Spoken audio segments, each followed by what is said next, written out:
Good morning, students. This is part 3 of the chapter Definition of Economics. In this video, you are going to learn difference between micro and macroeconomics. First, we will learn what is microeconomics and macroeconomics.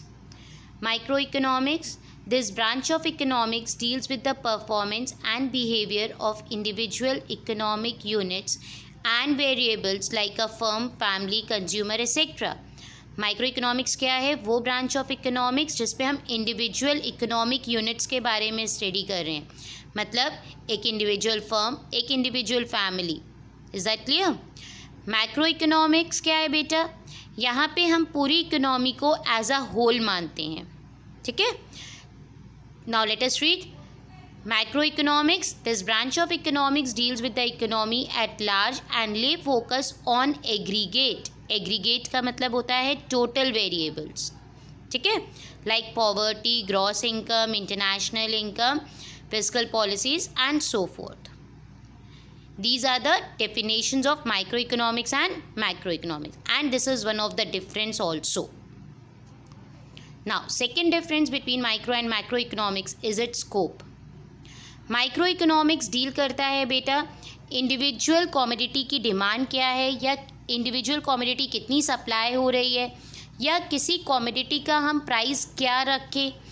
उसके साथ साथ जो factors of production होते हैं उनके लिए जो हम पेमेंट्स कर रहे हैं उनकी प्राइसिंग क्या रखनी चाहिए, वो सब हम माइक्रो इकोनॉमिक्स के अंडर में करते हैं. तो micro economics deals with various issues such as demand, supply, production, product pricing, factor pricing, economic welfare, consumption, etc. Macroeconomics deal with issues such as national income, distribution, employment, general price level, money, etc. तो macroeconomics किस चीज़ के related deal करता है? पूरी economy के issues के related. National income क्या है पूरी इकोनॉमी की, एम्प्लॉयमेंट कितना है, जनरल प्राइस लेवल कितना है, तो उसका स्कोप बहुत वाइड है. Next difference is significance. Microeconomics helps in estimating the price of the commodities, particular price of the commodities, and factors of production such as land, labor, capital, entrepreneur, etc. are present in the economy. इन सब की factor pricing क्या होनी चाहिए, मतलब land को हम कितना rent पे करें, लेबर के लिए कितना वेजेस पे करें, all these things will come under the micro economics. Macro economics क्या कहता है बेटा? ये overall stability in the economy को मेंटेन करने के लिए, इकोनॉमी को नहीं, इकोनॉमी में मेंटेन करने के लिए यूज़फुल होता है. ठीक है, ये इकोनॉमिक प्रॉब्लम्स को सॉल्व करने में हेल्प करता है. That is deflation, inflation, unemployment and so on. Next is approach. While determining the behavior of any economy, microeconomics is known to adopt a bottom-up approach. Microeconomics क्या करता है?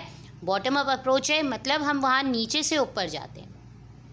और macroeconomics क्या है बेटा? Top-down approach है, वहाँ पे हम ऊपर से नीचे की तरफ आते हैं. ठीक है. Last point, methods of study.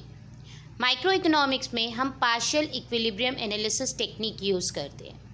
ठीक है, पार्शियल इक्विलिब्रियम एनालिसिस का मतलब होता है we make the assumptions of ceteris paribus order. Ceteris paribus order means other things being equal. हम लोगों ने क्लास 10th में लॉ ऑफ डिमांड पढ़ा था, उसमें हमने क्या माना था? डिमांड में चेंजेस हो रहे हैं only because of price, other factors में कुछ भी चेंजेस नहीं हो रहे. तो यहाँ पे हम क्या कर रहे हैं, कौन सी टेक्निक है वो? Partial equilibrium analysis. नेक्स्ट आता है macro economics. On the other hand it uses the technique of quasi general equilibrium analysis. ये कौन सी टेक्निक यूज़ करता है? Quasi general equilibrium analysis. That is mutual dependence of macro economic variables. I hope it is clear to all of you. Now assignment. Critically examine the scarcity definition of economics. That is question number 1. Scarcity definition मतलब Robinson की definition आपने यहाँ पे लिखने हैं, उसकी critics. ठीक है. Question number 2, explain the welfare definition of economics. Welfare definition Alfred Marshall ने दी है, उसकी डेफिनेशन के साथ आपको फीचर्स भी लिखने हैं। Question number 3, what is the growth oriented definition of economics? Explain the main virtues of this definition. This definition is given by Professor Samuelson. You have to write the definition and its features. Question number 4, differentiate between microeconomics and macroeconomics. Microeconomics और macroeconomics के difference लिखने हैं जो मैंने आपको video में explain किए हैं. I hope it is clear. And now complete your work in your copies. Thank you.